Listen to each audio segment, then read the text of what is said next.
Michael Phelps has earned the title Mr. Olympics after his performance in China. The American swimmer broke 8 world records to earn 8 gold medals, the most any person has ever won in a single Olympic Games. It's a Bluebird Day here in Mammoth Mountain, California, as we get ready to kick off the 4th annual Roxy Chicken Jam.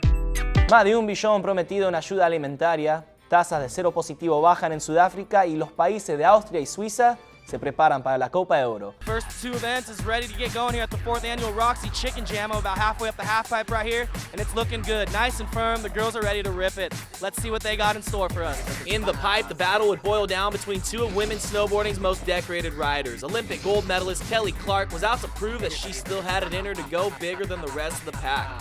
Clark threw down huge airs, boosting more than 10 feet out of the pipe. Combine that with some stylish spins, and Clark showed that she was for real. Back on the hill, 2007 TTR World Champion Tora Bright was the one to gun after. She was impressive, lining up frontside to backside 5s with style.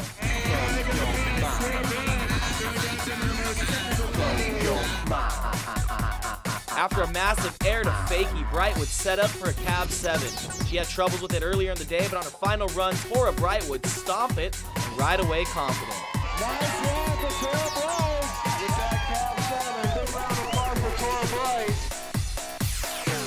Amplitude would define Kelly Clark on her final run, as she was left with one last chance to impress the judges, and she took full advantage of it.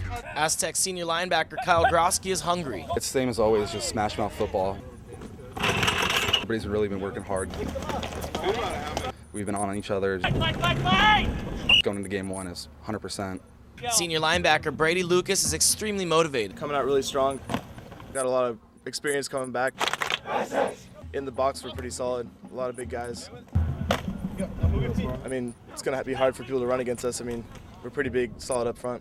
The Esperanza Aztecs finished the 2006 season with a 9-2 record, earning them a co-championship in the Sunset League. However, a new season unveils a new story, and head coach Bill Pendleton is aware of what it will take to come out on top. To win a good number of games this year, we've got to be a very good defensive team. We've got to shut people down because it's going to take a lot of work, and we've got to gain a lot more experience to be as high scoring a team as we've been the last 3-4 years.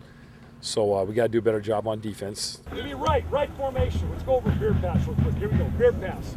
We always stress tempo. We're a fast tempo team. We want to get out of the huddle, get on the line, shift fast, go fast, and try and give people something they don't see all the time. Although Esperanza High School lost a few key players last year, do not sleep on the Aztecs as they look to be a defensive power in the Sunset League. El torneo abierto de golf de los Estados Unidos empieza este fin de semana en San Diego, donde participan algunos de los mejores golfistas del mundo. I'm Julian DeLeon, and we're here at Cal State Fullerton as the Lancers of Orange Lutheran take on the Los Alamitos Griffins. Both teams are ranked in the top 10 of Orange County, and they're both undefeated. However, after tonight, only one will stay that way. Well, that's going to wrap it up from Mammoth Mountain, California for the 4th annual Roxy Chicken Jam. Thanks a lot for watching. Hope you enjoyed all the action. Framesports.tv, I'm Julian DeLeon. We'll see you next time. The official t-shirt says it all. It's been 79 years since the CIF has had a state football championship, and now it has returned in the form of 3 bowl games.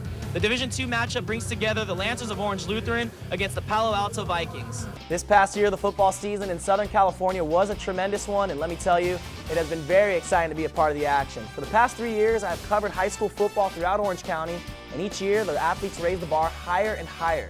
Perhaps it comes naturally with the big names that have come out of the region and the success the game has brought to them. The kids see a dream that may come true.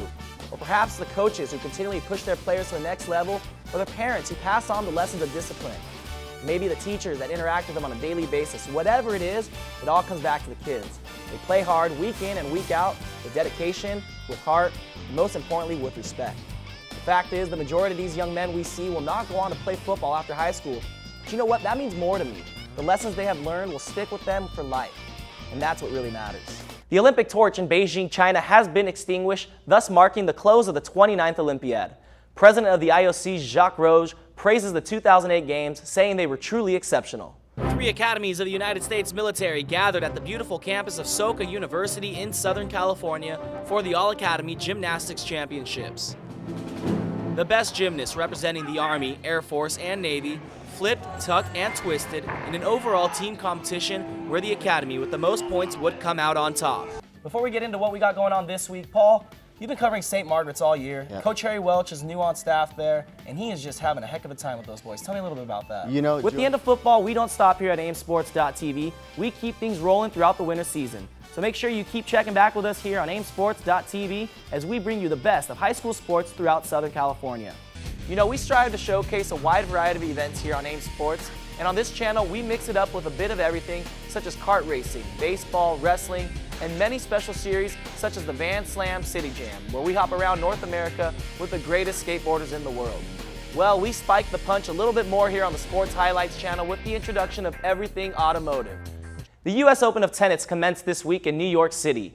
Number 1 seed Rafael Nadal beat Bjorn Fau of Germany in a tough 3-set match, while women's Olympic champion Elena Diamantieva came out on top in her first-round match as well. League action has begun. We got plenty of games for you to check out, but before you get to that, you want to check out some of the past highlights that we have featured here on aimsports.tv. Suspected terrorists held by United States military at Guantanamo Bay have the right to challenge their detention in federal courts. Today, the United States Supreme Court ruled in a 5-4 vote that the government is violating the rights of prisoners held without charges at the U.S. Naval Base in Cuba. In western Iowa, a tornado leaves 4 Boy Scouts dead. The boys, ages 13 and 14, were camping at the Little Sioux Scout Ranch located between Omaha, Nebraska and Sioux City, Iowa, when the twister ravaged the campsite Wednesday night. Although a collapsed chimney and a bunkhouse trapped several victims, many of the scouts helped each other escape from the damage. 48 scouts and staff members were injured as a result of the tornado. The U.S. Open of Golf tees off this weekend in San Diego, featuring some of the world's best golfers. Tiger Woods, who comes off arthroscopic knee surgery, will be paired up with Phil Mickelson in a rare but what should be a special attraction as the top 2 golfers take on their home turf at Torrey Pines. For Safe World's News Service, I'm Julian De Leon.